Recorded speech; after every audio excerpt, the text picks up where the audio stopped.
Hello, everyone. I'm Dr. Melissa Tranquille. A pleasant good morning to you this morning. Wherever you're joining me from, come and say hello. Let me know where you're joining me from. Thank you for joining me live or for watching the replay. And I'm here today doing what I do best, giving you the guidance and support that you need to build your coaching business. And it's really been exciting this week because we're covering a seven-part series on 7 steps to launching your online coaching business. And who has been following the series? Have you been enjoying it? How have you been finding it? Has it been valuable to you? I just want to say that it is absolutely possible to change lives using the expertise and the talents and skills that you already possess. Now, today we're on step 4, so we're going to jump right into it. And this is the part that my clients absolutely love because they get to dive into that creative process. Now, in our 7 steps, this is where it all comes together. You're driven by a deep why, which is step 1. No need to go through the importance of finding your deep why as the first thing before you embark on your coaching business. You're clear on how you want to help your clients, which is step 2. So you found your niche, you sub niche, and you're in an area that gives you gratification, flow, and profit, where you enjoy working in that area, you get into flow, and it's also profitable. You have a deep understanding of your ideal client, which was step 3. You know who you serve, who you want to serve, and the type of client that you want to work with. So now it all comes together, and in step 4, it's about creating the steps that your ideal client must take to get that big result that you promise to get for them or to help them to get. Now, what does this require? This requires two things. First, you must be absolutely clear on what that big result is. What is the one big result that you can get for your client? You help your clients to lose 10 kilos in 12 weeks using the keto diet. What is that big result that you can get for your client? You need to have that in clear terms and in quantifiable terms so it can be measured. And then the second thing that you need to think about is the journey. The journey that your ideal client must take to get from where they are now to where they want to be. You want to have a think about that journey. And then what you do is that you turn that into steps. So let's say, for instance, if you're helping your client to lose, say, 10 kilos in 12 weeks, and you've made a list of that journey, starting with maybe mindset work, starting with habits, nutrition habits, and then moving into exercise or whatever, you write that journey down and then you turn that into steps. And what this gives you really the framework already for your coaching program. So you may end up with 6 steps, with 8 steps, 10 or 12 steps, sometimes even more because there are coaching programs that are 1 year long. So sometimes it's even more. So you turn those into steps and you get that framework of your coaching program right there.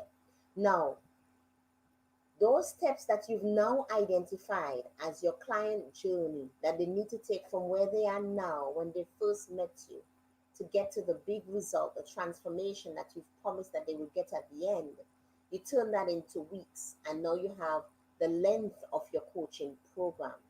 Now I'm going to share some things today. If you're new to the coaching business, you're going to find this quite valuable. I'm going to share today um, where we would go further. So now step 4 covers creating your coaching program, really the framework for your coaching program, and getting the duration, the number of steps and the duration of that coaching program. And we're going to go a bit further now. You want to have a think about the type of support that your clients will need each week. Would they need messenger support? Would they need any accountability support? Would they need any phone call support via phone call, depending on the type of coaching that you're offering. So you need to have a think about what sort of support will your ideal client need each week. Any assignments that they will be required to complete each week. Now they may not necessarily have an assignment every week, but you need to go through your program step by step, week by week to identify where assignments are needed, where extra work is needed, where further support is needed, where recommended readings, etc., where that is needed within that framework. Then you also want to have a think about naming your coaching program. Now, some people get really stuck up on names. One day I was doing free email coaching to my list, and someone wrote me and said that she's struggling. It's been weeks she's been struggling with naming her coaching program, and really, you shouldn't be spending so long to name your coaching program. Just keep it simple. The trick is just to keep it simple, and you can absolutely call your coaching program by the name that what it does. So whatever it is that your coaching program does, you can call it that name. you know you can name your coaching program using keywords, so keywords that is um within the how should I say this, the pain points. So the pain points, the area, the niche area that you're working with, there are certain keywords in that area. You can choose keywords from that and come up with a name for your coaching program. Or you could just simply call it, you know 6 weeks mentoring program, my signature one-to-one program, or profitable coaching business, 6 weeks profitable coaching business program. You can call it whatever you want. Don't get hung up with the name. Yes, it should be appealing. Yes, also it should be a name where, sometimes you want the client to feel that sense of status.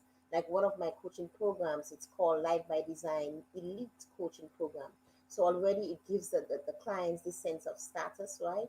So you could consider that as well, but the most important thing is to keep it simple. That program, for instance, is all about helping clients to redesign their life by design. So I've named my coaching program by what it exactly does, and I've added the word elite to show the status element, give them that sense of status, you know, within that framework. So keep it simple. Don't get complicated. Don't get hung up on it. Don't complicate things. The other thing you will need to think about is how you're going to deliver your coaching program. Are you going to deliver it using Zoom, using phone call over the phone, or teleconference? What mode of delivery are you going to use for your coaching program? What type of coaching will you be offering? Will it be a one-to-one coaching? Will it be a group coaching? Will it be email coaching? Now, if you're a totally new coach, my recommendation to you is to start off with one-to-one coaching. And once you've built up your clientele base, the reason being is that once you've worked with a certain number of clients, you're able to get a good sense of, the pain points, those key pain points that your clients struggle with.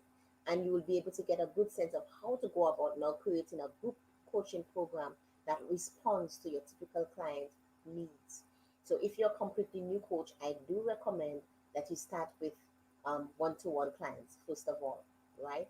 You can also prepare your client contract. So these are things you can get done, sorry, before you start selling that coaching program, before you start putting it out there. You don't need to develop all the modules of your coaching program. If you have a one-to-one client, develop the first module. So as soon as payment is made, that client can start, will get immediate access to the first module, and then you get working on the second, and so on and so forth. Or if you feel comfortable developing the first two modules, and as soon as you have received your first client, then you go proceed to develop the other modules. So I don't think you should flesh out the entire coaching program, develop all your modules. What you do need is that framework, because the details of that framework, the steps in your coaching program, you need that framework because you can use those details now in your sales letter.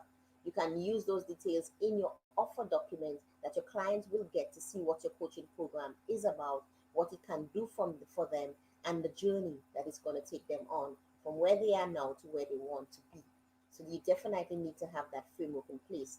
And I recommend that you also develop your client contract before you start taking clients. You need to get that sorted because you don't want to wait till you've gotten your first client and you start coaching without a contract, or you develop the contract in a rush, and then whilst you're coaching with that client, you have certain setbacks, things that you didn't flesh out before, and hence there's conflict in that relationship. So I do recommend your client contract, you get that sorted before you start selling that coaching program.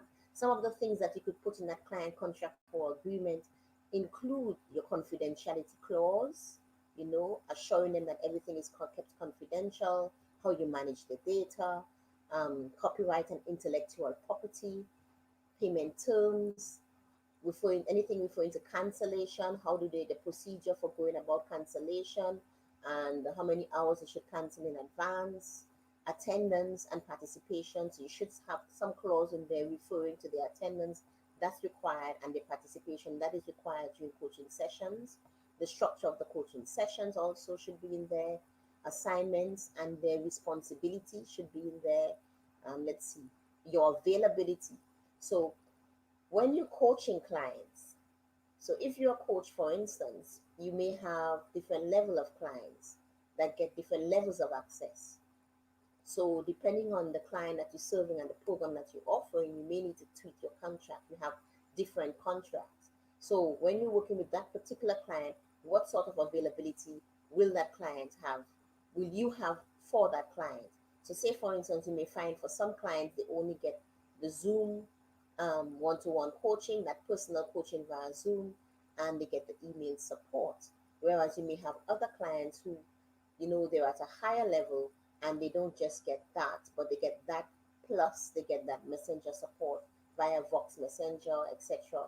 They get certain other additional support that a lower level client might not get. So these are all things that you need to work out. You need to clearly work out and put together in that client contract or client agreement before you begin to enroll clients, right? The structure of the coaching sessions and anything else that is important for you, right? Even with availability, are you available Monday to Friday? Like for my clients, in my client contract, I have my availability as Monday to Friday, and then if I respond during the weekend, it's out of pure courtesy.